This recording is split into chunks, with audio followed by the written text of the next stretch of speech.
संसद कैसी है? ही नहीं, हिंदुस्तान की एक आस और उम्मीद आदरणीय अभय सिंह जी चौटाला का बहुत बहुत धन्यवाद करके अभिनंदन करती हूँ। सम्मानित मंच, एक एक पदाधिकारी हर एक गांव से आए मेरे पिता तुल्य बुजुर्गों, मेरी माताओं, बहनों, भाइयों और देश का उज्जवल भविष्य प्यारे बच्चों, मैं आप सबका बहुत बहुत धन्यवाद करके अभिनंदन करती हूँ। मैं ज्यादा कुछ नहीं कहूंगी क्योंकि मैं तो गांव-गांव आके आपके बीच में वोट की अपील करूंगी, प्रार्थना करूंगी, क्योंकि मुझे बोलने के आदेश है तो सिर्फ 2 बातों में ही अपनी बात को संपूर्ण करूंगी। सबसे पहली बात, आज हरियाणा प्रदेश में भारतीय जनता पार्टी ने जितना तांडव रचा रखा है, हर वर्ग परेशान है, हर एक वर्ग के हकों को छीना जा रहा है, सच्चाई को मीडिया से छुपाया जा रहा है, या तो मीडिया वाले सच्चाई को दिखा नहीं रहे हैं। मैं जितने मेरे यहाँ पत्रकार भाई, छायाकार भाई आए हैं, मैं इन सबका धन्यवाद करती हूँ कि आप सब लोगों ने हिंदुस्तान के चौथे स्तंभ को थाम के रखा हुआ है। मेन स्ट्रीम मीडिया बिक चुकी है, हमारे बीच में सच्चाई नहीं है, इसलिए आपसे अनुरोध है, प्रार्थना है कि आप सच्चाई को ढूंढें और उस सच्चाई को ढूंढते हुए आप केवल एक ही काम करें कि जितने भी पार्टियां आपके बीच में हैं, जितने भी प्रत्याशी आपके बीच में हैं, उनका इतिहास जरूर देखें।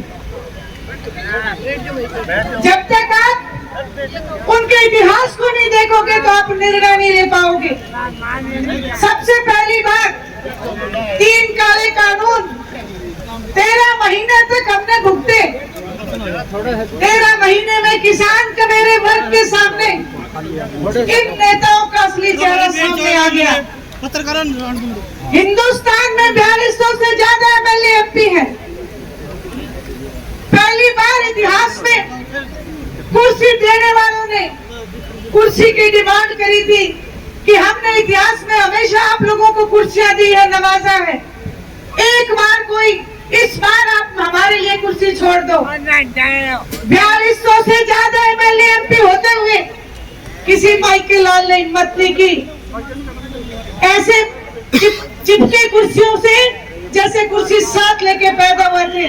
लेकिन पूरे हिंदुस्तान में, हरियाणा प्रदेश में एक शेर नेता है जो आपके सामने बैठे हैं, जिन्होंने न केवल हरियाणा बल्कि हिंदुस्तान के किसान के मेरे वर्ग का नाम रोशन करने का काम किया। आज ये लोग आपके बीच में आते हैं वोट मांगने के लिए, कहते हैं हम किसान के हितैषी हैं। कांग्रेस का इतिहास इससे भी काला है। कांग्रेस पार्टी वो पार्टी है जिसने इन काले कानूनों को लिखने का काम किया था। याद करो, मनमोहन सिंह जी की सरकार थी और ये 3 काले कानून लिखे गए थे। दीपेंद्र हुड्डा का बयान है लोकसभा में कि ये कानून इतने बढ़िया हैं कि किसान के खेत के आलू 2 फुट के हो जाएंगे।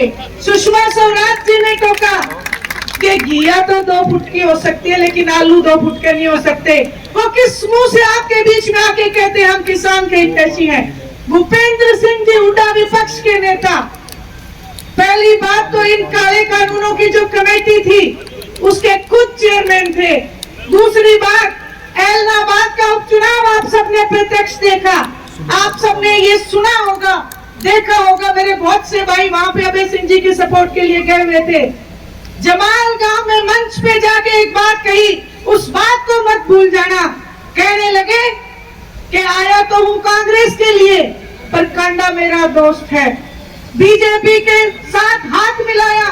एलनाबाद के उपचुनाव में कांग्रेस के नुमाइंदे की जमानत जब्त तोड़ा। इस बात पे मोहर लगाती है कि बीजेपी और कांग्रेस मिलकर चुनाव लड़ रही थी।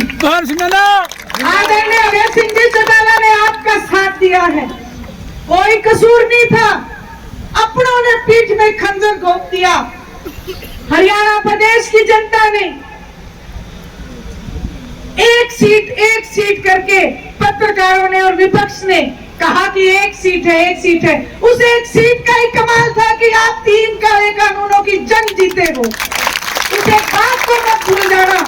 अगर आप सब लोगों ने अभय सिंह जी चौटाला को कमजोर किया तो मेरी बात याद रखना, हरियाणा प्रदेश की जनता कमजोर हो जाएगी।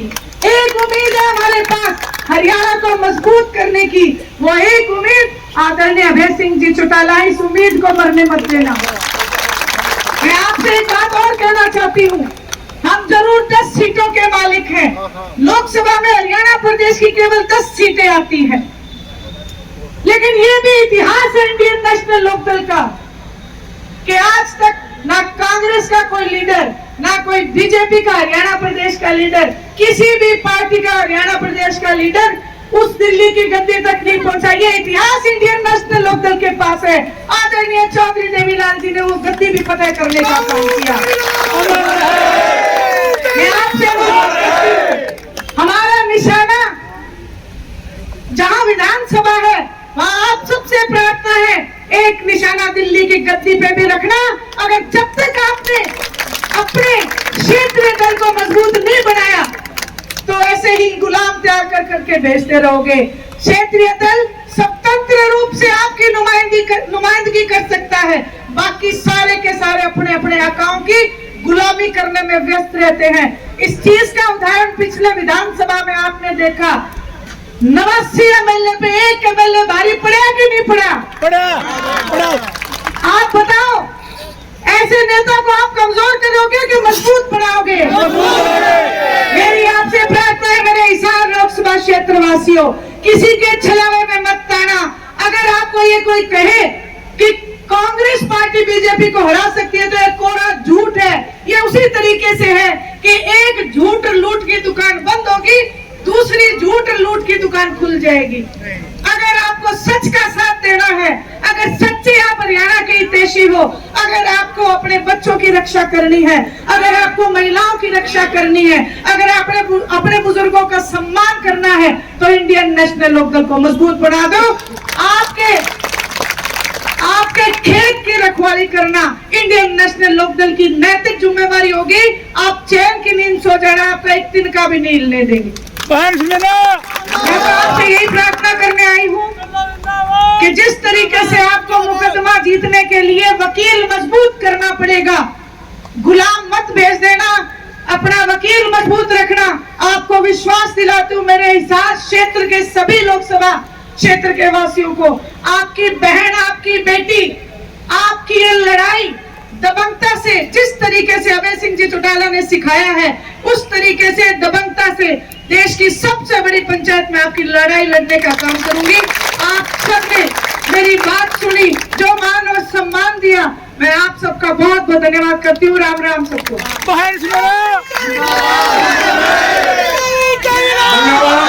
श्रीमती सुनैना चौटाला जी, ओजस्वी विचार से आपने